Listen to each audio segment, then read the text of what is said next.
All right, hello, welcome back to In the Woods podcast. Just me and Sarah today.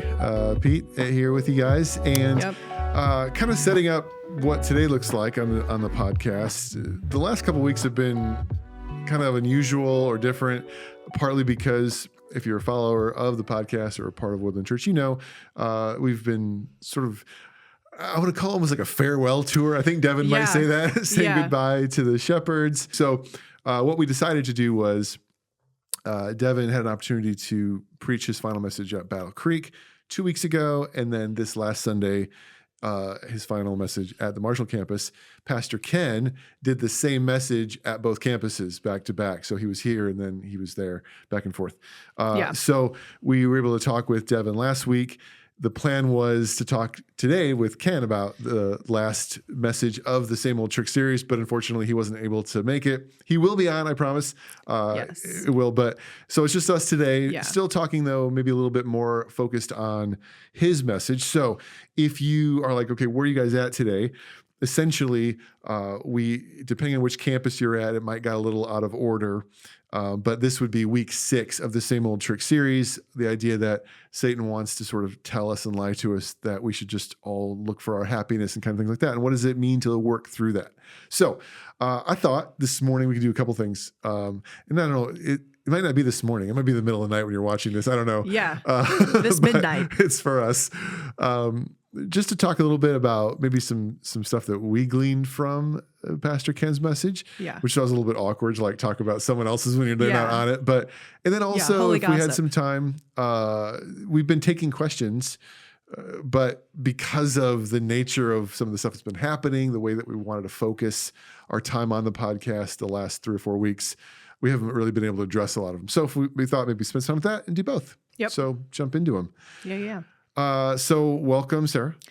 Thank you. Thank you for having me. Am I heavy? You're kind of always here. You kind of run this thing. I did switch seats, so it feels you're fresh. Not in the middle now. And so let's kick it off here. So Ken, essentially the ending of this whole series that we've been looking at, the way that Satan wants to come to us and in order to steal, kill, and destroy, tell us lies, get us to believe things that aren't true. Because the way that we work as humans is things start in our brain, and then what we believe is what we do. Even, any action that you have started with a belief. And some people are like, oh, I don't know why I did that. You might not have initially thought of it, but you have a belief in your head that led to that action. You thought it would lead to good, make you happy, whatever it was. And so if Satan can get us to believe things that aren't true, it leads us to do things that aren't good. And what's interesting about this last one, and I'm glad Ken had a chance to do it. I wanted to be able to be at the different campuses with Devin, but this was a big one, even as I was planning out this series, where there's this tension that exists. And I thought Ken addressed it really well. If you haven't had a chance to listen to Ken's message, jump online. It's available on our webpage or our YouTube channel. The idea, though, where he started was important.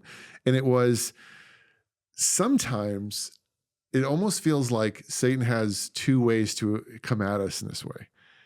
On the one hand, it's like coming at us at this sense of everything about life is just feeling happy all the time and just chasing the feeling of happiness.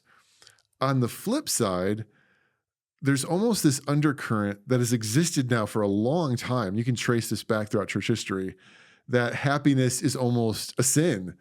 And like God is this sort of stodgy, mean, suffering the cross, And I'm curious because we all grew up differently, and Ken shared some of his story. I guess for you, Sarah, when you were growing up, what was your picture of God when it came to, was God happy and wanted you to enjoy life, or was it more of like, who is this angry guy? Like, what was your experience in that way? This question's really interesting because so my parents were very new Christians when I was born. And so I didn't really have like this big history of, well, my grandparents thought this and that affected my parents in this way. So I don't feel like there was this like rigid, well, we're supposed to be suffering, or God wants us to just be so happy all the time. Like there wasn't one specific direction that I felt like I was necessarily raised in. Like how you grow up so affects how you move in ministry, how you treat blessing, how you treat, things that happen that are, not so great in your life. Like this specific topic affects everything. So, real quick, even the words you just used, I don't want to be nitpicky here, not to you, but in general. I think sometimes in church, the word happy has a bad connotation, so we replace it with the word blessing because it sounds good and churchy. I can be blessed, but I don't want to say I can be happy. Like happy sounds wrong, blessing sounds good. Yeah. But literally, there's not much difference in the word. In some translations of the New Testament, they literally translate on the Jesus' Sermon on the Mount, happy is the one who, rather than blessed, because they're almost the same word in the Greek language. I just noticed you even use the word. I hear blessed all the time. No, I felt myself say that. Well, I think if I were to say anything about the word happy, like even in my processing right now, I can feel happy is not a real thing. Like happy is the flash in the pan version of what true Christians would call joy. So I think I hear this word happy and I don't really know what to do with it. Like I'm holding it and I'm like, okay, I've learned it really doesn't mean much. I've learned that joy is the real thing, but I don't feel like we always teach joy to the fullest extent either. But how would you separate the words joy and happiness? Joy, I think the root of joy is a deep knowing of a greater truth. And I'm not just trying to sound like wordsmithy with that. Happiness feels so circumstantial to me. Happiness feels like an overflow of emotion. It feels like dopamine. It feels like, a physical response even. And joy doesn't? Can you have joy and be sad? Yes. Can you? Yes. What does that look like to have joy but be sad? Are we just as Christians like messing around with words to make ourselves feel spiritual? I'm really curious. Yeah. Like the word joy, how do we separate the word joy from the emotion of feeling good? Like if I'm sad and depressed, how can is that joy? I don't know. I'm really curious. It's very interesting. I wasn't planning on going in the podcast this direction, but when you started talking about it, I'm really curious. No, this is such a real subject to me. Like I have struggled with really severe anxiety and bouts of depression my entire life. For me, the concept of joy has been, number one, it's been something where it's like I need it to exist, because happiness is hard for me to stay in for any amount of time. And emotions and getting, like, I'm not a very excited person. So when people talk about, well, we just want you to be happy, we want you to feel happy, like that is not my normal state. It's not a state that's easy for me to get into. So if that's the goal, I'm going to fail. Yeah. So when my emotions or if I'm in a really anxious season and that daily source of dopamine, serotonin that's available maybe to somebody else that I can't get a hold of in a day, like doesn't exist for me, then joy has been a thing that I've really had to okay, the Lord says that there is joy in him. And I've also seen just all throughout his scriptures that the people that experience this deepest joy, they're not people that are like, well, God just dumped a bunch of money on them, or God gave them, like, their family never experienced tragedy or sickness. Like, these were people that, like me, were, they deeply wrestled with things, and they still managed to find their way to this incredible, just resolute, convicted joy. And so I think that's been kind of where my heart has, number one, had to go, just because I'm not experiencing this high that I maybe have seen my peers experience, on a more regular basis. So the concept of joy has been like an anchor for me, and something that I've really just I need to understand it. And the Lord has been gracious to reveal it ironically, and as he does in the darkness. Like I've seen the brightest joy in darkness, which would be my answer to, does it exist? I certainly wasn't questioning whether it exists. I think what they can exist what together. I always wrestle with, this is just, people get to know me. I like to pick at things. I like to break things down. I think sometimes what happens is we associate something like the word happy with something superficial. Yep. And superficiality is bad, so let's not use the word happy. Joy doesn't feel superficial, let's use that word. I genuinely don't believe that Jesus made the distinction. I think we've created the distinction. Yes.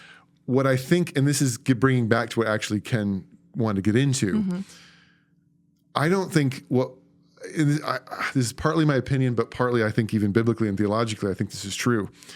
Instead of arguing whether happiness is superficial, dopamine, something deeper that is joy or not, I think the bigger issue is, what are we doing and seeking in order to have those feelings and emotions? Yeah. And I think what Satan wants to tell us, and this is really the heart of it, on the one hand, he'd be like, oh, don't be happy. That's not a good feeling. Well, God created feelings. Yeah. What are we talking about? And like he said, happy are those who, and listed a bunch of things. But if you look at the things that he listed, happy are the merciful, happy are the poor in spirit. Like he's turning the tables on where God is saying you should actually go to seek the sense or feeling of goodness and joy in your life. And so what ends up happening is, on the one hand, we have this lie that says, oh, don't seek feeling good. And I love the study of church history. It's something I've spent a good amount of my time in my life doing. You have this whole movement, literally movement of people moving out of their homes into deserts and wearing itchy clothing, and they would carry around these like straps that had little pieces of, and they would whip themselves and starve themselves. Simon Stylite lived on top of a pillar for years to prove that he was a good suffering Christian. Like Christians don't smile. Christians are suffering. That's suffering. And I think what you see in that movement is like this misunderstanding of who God is and what he calls us to. Like, life is not about suffering. Suffering exists because we've rebelled and turned away from God. Mm-hmm. Like, we live in brokenness, not because we were created to live in suffering and brokenness.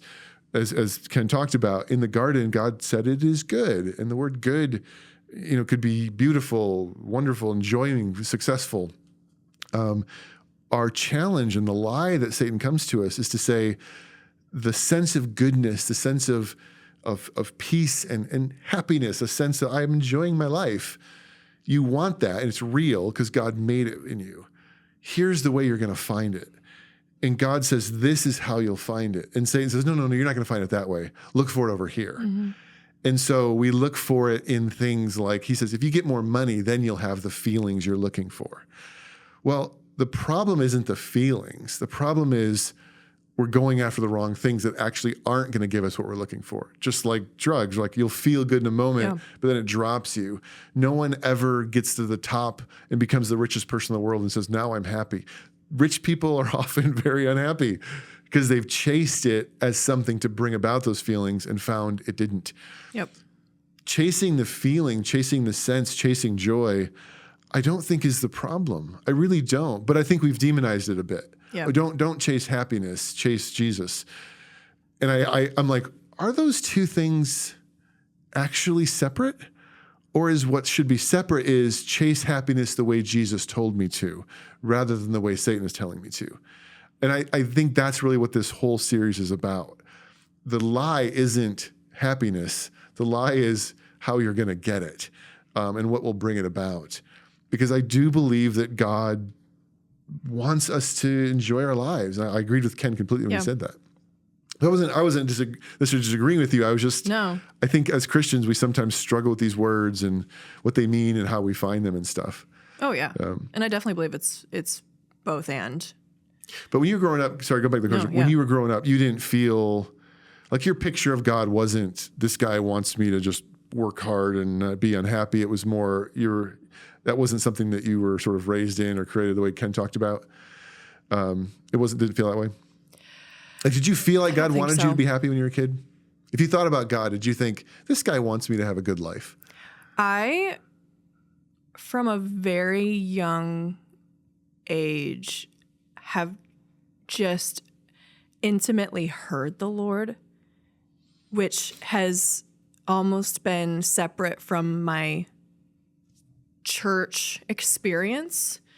So I guess to describe that, like I was told from a very, young age, like, God is available to you to speak with you. He loves you.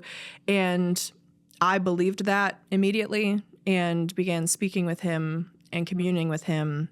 I mean, young. From childhood, like, I met God and he spoke with me. He showed up with care. I saw him respond in my life.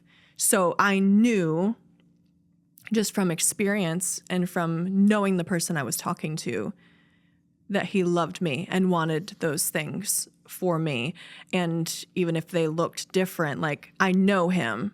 So I know that what he's doing is good, which kind of built a trust in me that went beyond just, well, I don't see this, And that trust was he wants me to enjoy my life and be happy? It's strange. I'm trying to get back to that.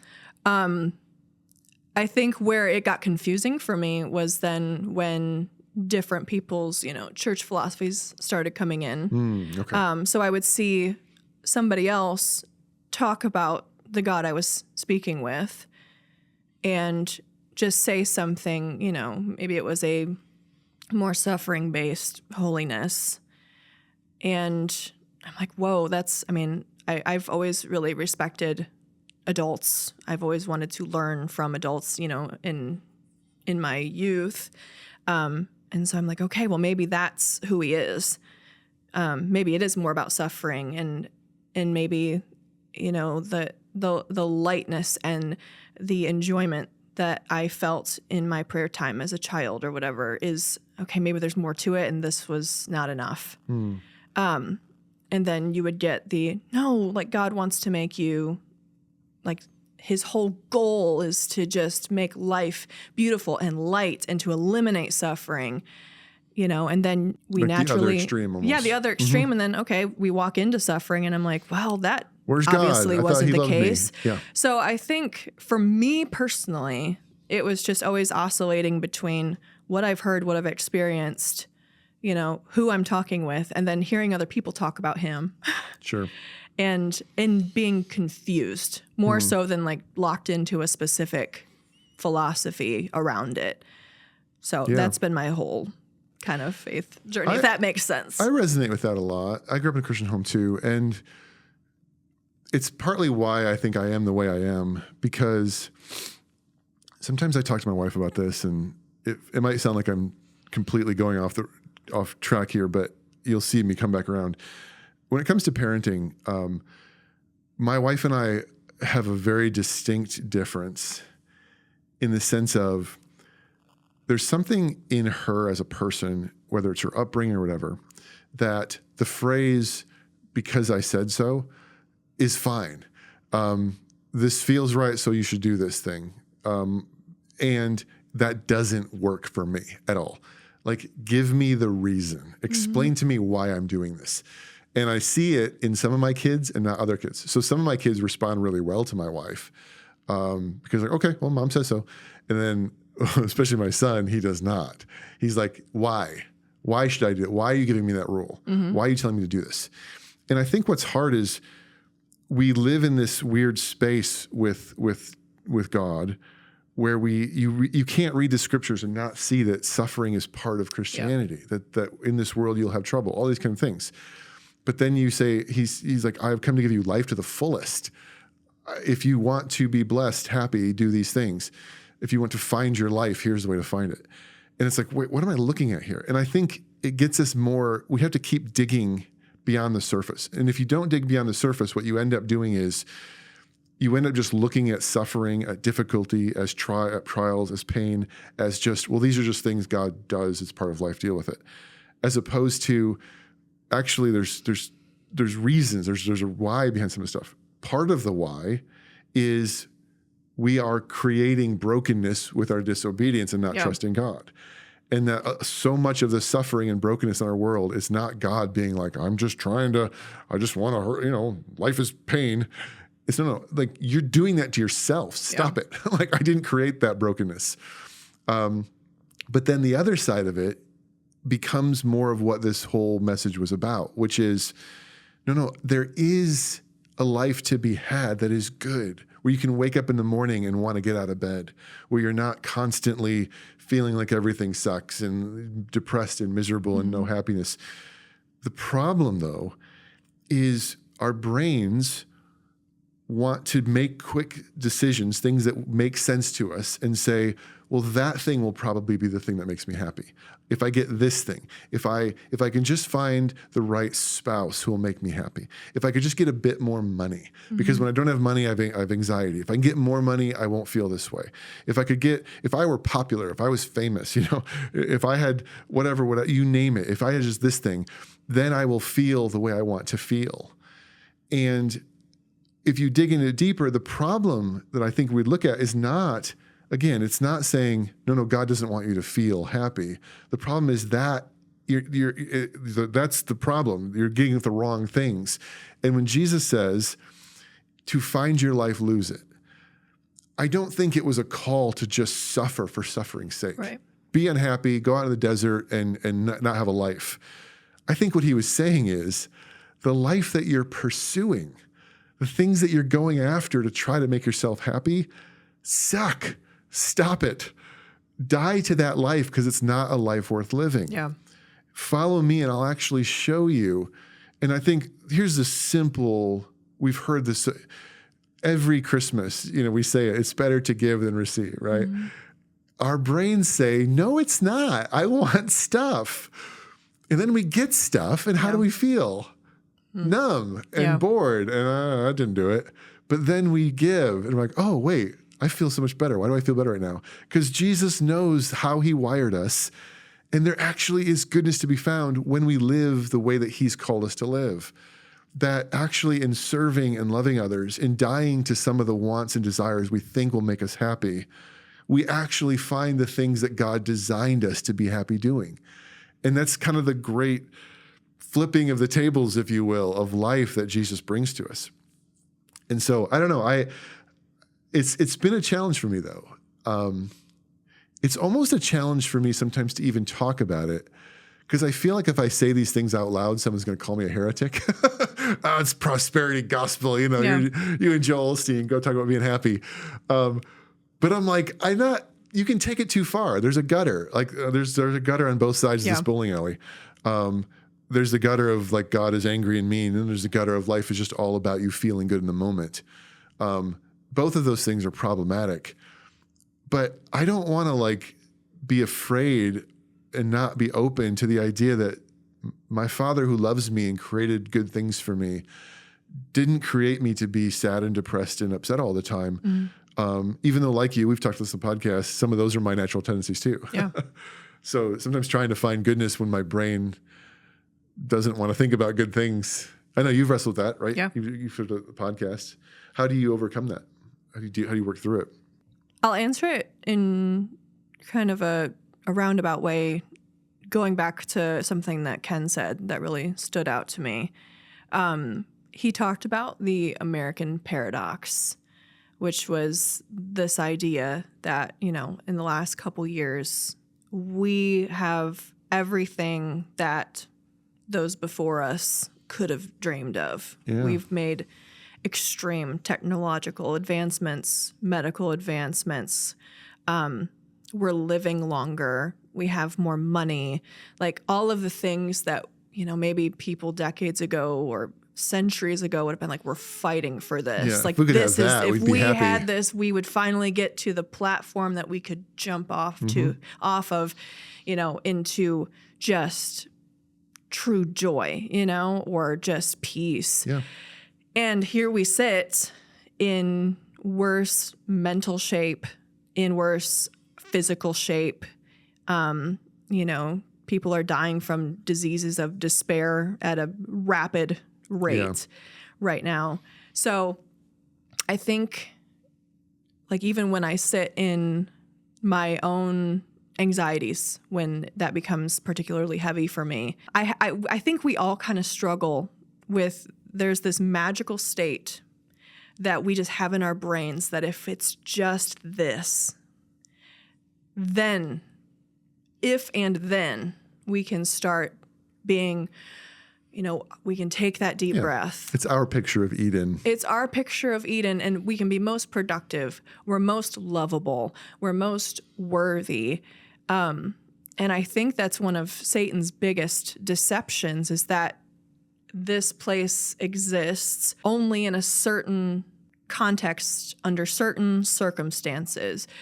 So for me, like in earlier years of anxiety, it's not just like, oh, I feel sad. It's, I can't get over this, so I can't minister well. I can't get over this. I can't be a good friend. I'm wasting years of, being a good friend.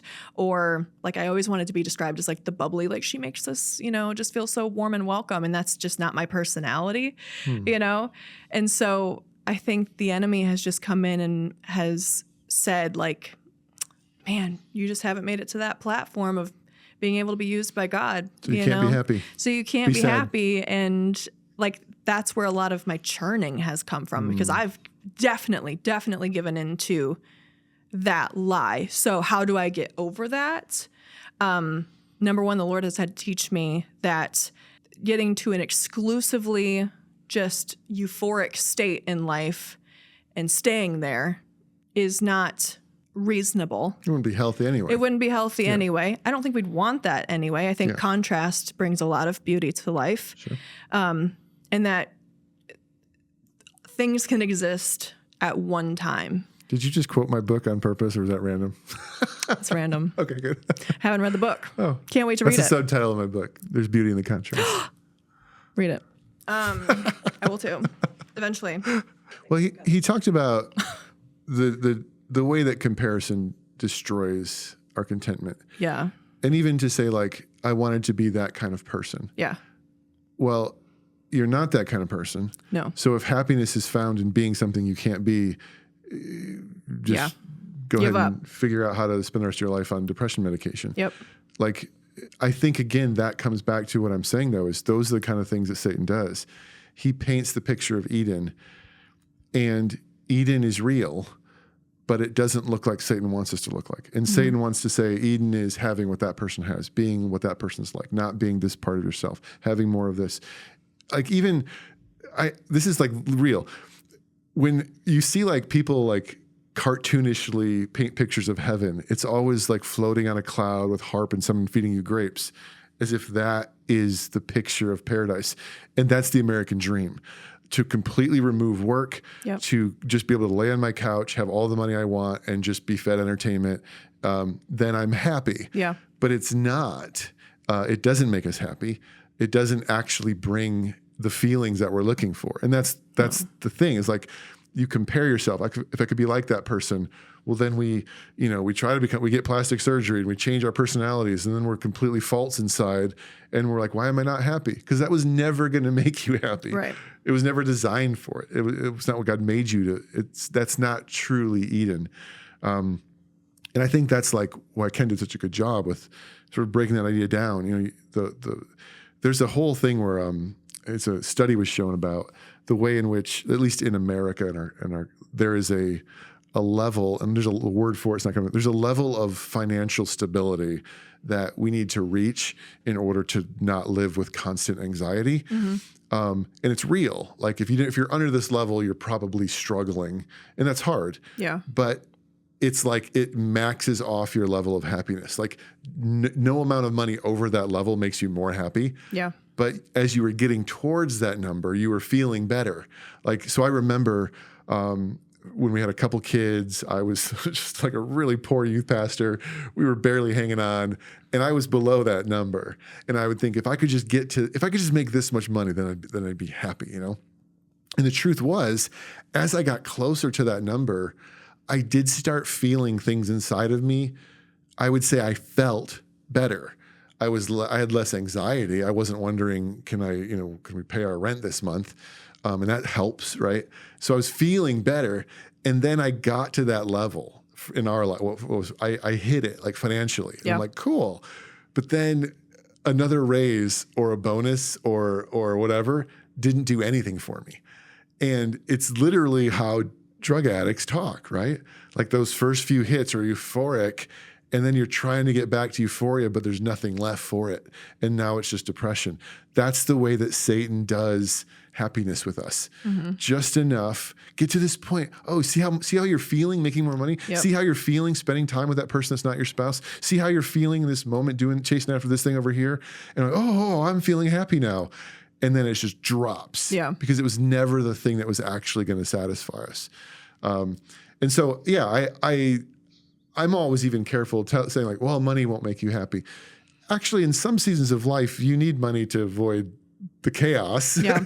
And so people who are really struggling, like, shut up, that's stupid. You know, like, it's easy to say when you're above that line that money won't make you happy.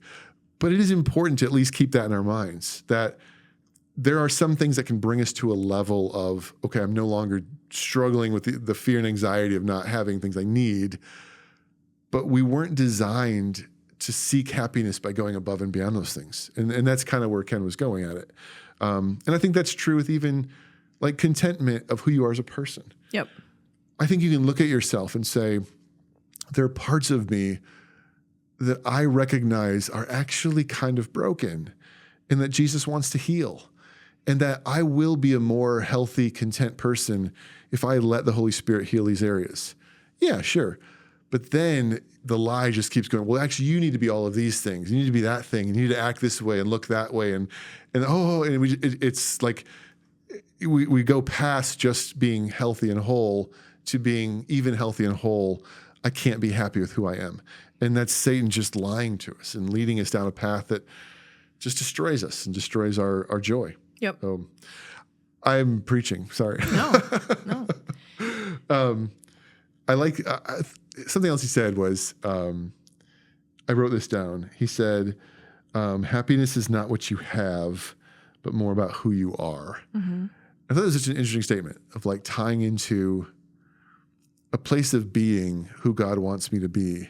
And it almost sort of a little bit of kind of what you were working through there yourself, mm-hmm. of, like, finding that space of, I don't know, how did that statement land with you when you heard him say it? Do you remember him saying it? Yeah. Sorry, throwing you. I think even going back to something that you said, Satan's lies, yes, there's the big ones of, like, you know, here's this thing that's obviously sinful that if you take a bite of it, it'll be better. Like, he does that, but I think that some of the greatest lies that are throwing our culture, our people, ourselves into a tailspin are much more just sinister and small and subtle. Complex mm-hmm. and subtle.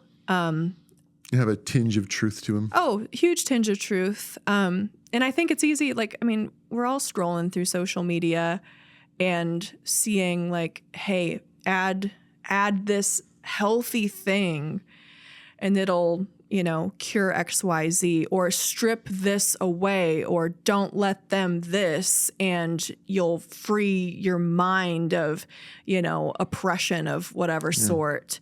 Get this candidate in office and then you'll be happy. Well, I mean, even just like you mentioned work, and there's just this lie that, you know, the goal is to just strip everything off of ourselves. Like, our true joy, like your picture of heaven that you just said, that's like the characterized picture of heaven, you know, like I don't want to just float on a cloud and eat grapes like for eternity. That There's no doesn't purpose sound, there. there's no purpose there. And I think there's just this like this snake oil balm that's being fed to us, which I mean, makes sense in our flesh, right? Of like your job is what's giving you your pain, or, you know, the work of your hands is what's stressing you out. And in reality, like we are creative beings. John Mark Comer in his book Garden City kind of described heaven as like it's not an absence of work and role and you know, putting our hands to the plow. It's just that the ground is actually going to produce fruit properly in a holy world, you know? So I think we're lacking purpose. There's two things I'd say to that. One of them, the more controversial one I would say is, I think part of the lie, there's so many people that hate their jobs. Like, I can't wait to, I hate my job. And I'm not like, what? No, you should love your job. I do love my job. But what's interesting is there's actually a tie oftentimes, because here's the connection. I see this all the time. I hate my job. I'm miserable going to work every day. Oh, okay. Well, why don't you quit and do something else? Oh, I can't. I have this massive house payment and my 3 cars and my 7 cell phones and the 3 computers, and then my kids have to go to private school. Yep. And it's like, oh, hold on a second. Like, you're miserable because you have to do something to pay for things that are not making you happy. Like, we bought into one lie, which is I have to have all this stuff and have this amount of money, which then leads to work being misery. And I think there's always going to be challenges to work. There's always going to be, at least on this side of heaven, you know, but to put ourselves in a position where we hate our lives because we have to afford things that we don't really need is the biggest sign that we've just been sold a bill of goods by the devil. Yeah. The other thing I was thinking when you said that, though, is, Ken talked about this a little bit. He talked about a Harvard business that actually looked at, okay, so what does actually bring happiness?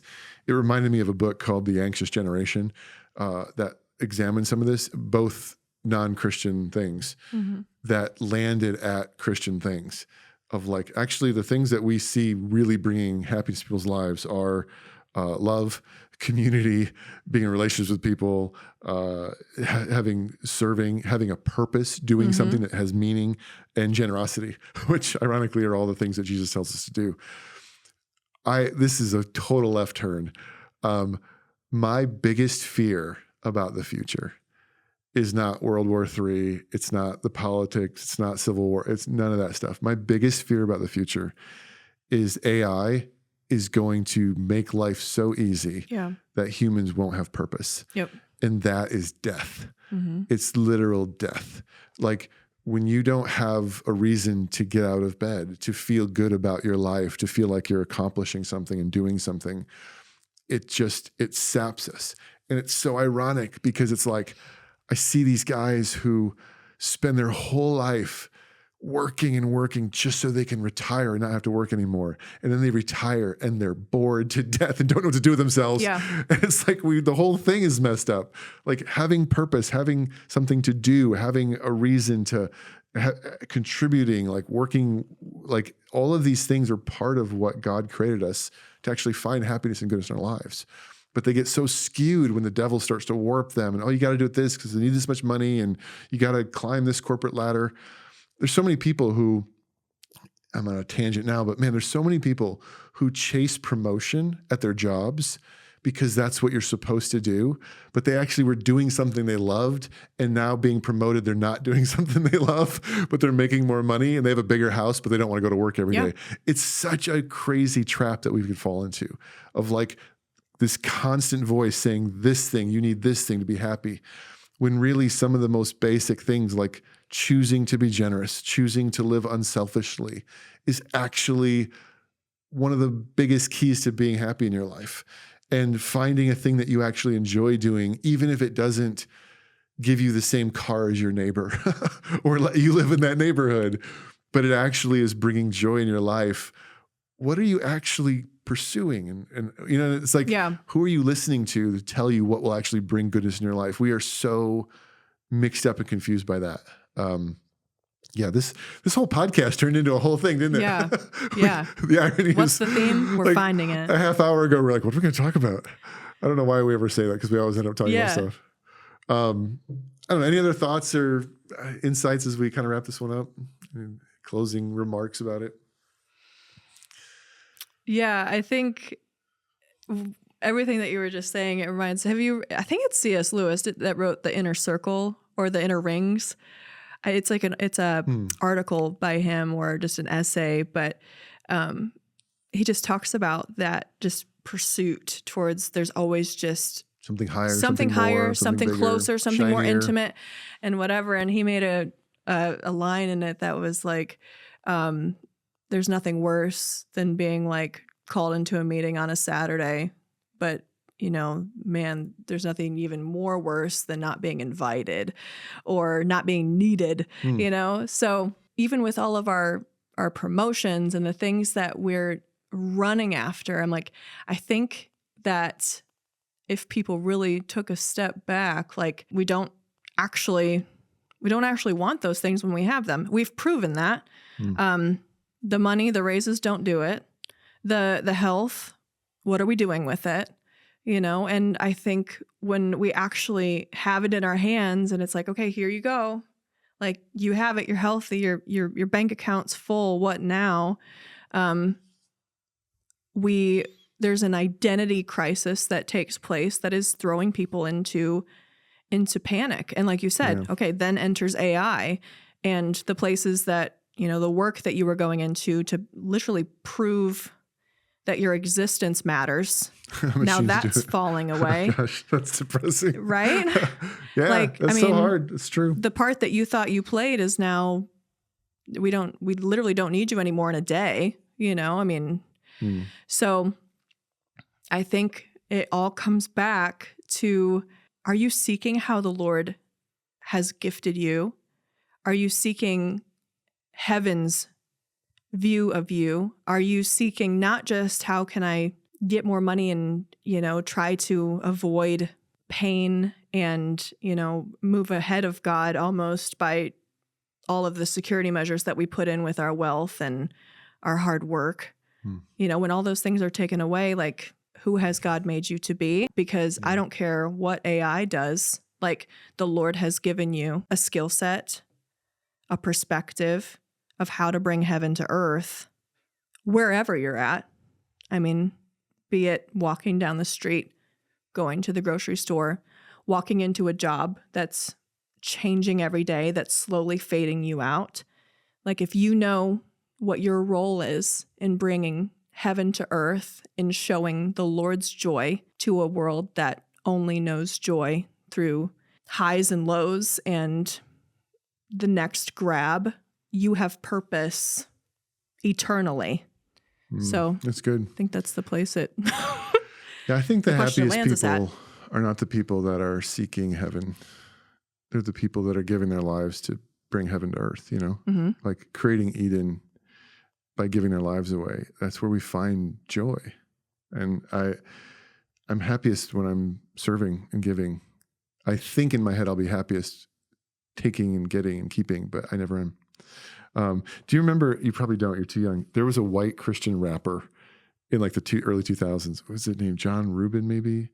I can tell you no. You don't have to describe further. I don't listen to rap. Know. But I just remember he had a line and he said, "Who knew contentment was the dream come true?" And I was like, what a great line. I love that. To just like, I mean that being content and letting God use you where you're at and what you're doing, not always striving for more. I don't know. There's a lot there. This is a deep topic, but maybe to just kind of wrap it up, I'll just say, we didn't get to any questions today, but keep sending questions. Yeah. One of these days we'll just do a podcast to all the questions, but I just want to encourage those of you that are listening. If God is love, and sometimes that means life isn't always going to be easy, but it does mean that he's always for you. And in the end, I think he's not called us to live all of our lives always feeling bad. And when we are giving our lives away and choosing to follow him, we can actually find joy, even happiness, like Jesus said on Sermon on the Mount, in difficult seasons and places, in the poverty, in persecution, you can still find these things that God has for us, which is the mystery of the kingdom that he came to show us. So keep seeking him and trust him. And yeah, I will as well. I'm still learning that. I still want more money. Yeah, same. We'll put All our right, Venmos below. next weane is a little bit different again. I'm going to be at the Marshall campus again. The Right Reverend Thane Asaro is going to be preaching here at Battle Creek. My husband. Next week, probably be you guys. I'll be out of town, but wow, it'll be fun. That'd be fun just to have a whole like marriage therapy podcast. Yes, that'll be fun. But then we are kicking off a new series looking at the letters to the 7 churches in Revelation. We're not actually looking at the book of Revelation. It's not an end time series. Yeah. Don't send me those emails. They're actually messages to the church about staying on track and staying focused on the mission that we're in. So we'll be picking that up in 2 weeks. Looking forward to it. It's going to be good. And until then, this has been In the Woods podcast. And hope you had a good time. And if not, whatever. It was free. Didn't click away and say nothing. You're still here. All right. Have a great week, everyone. We'll see you next time. Thanks.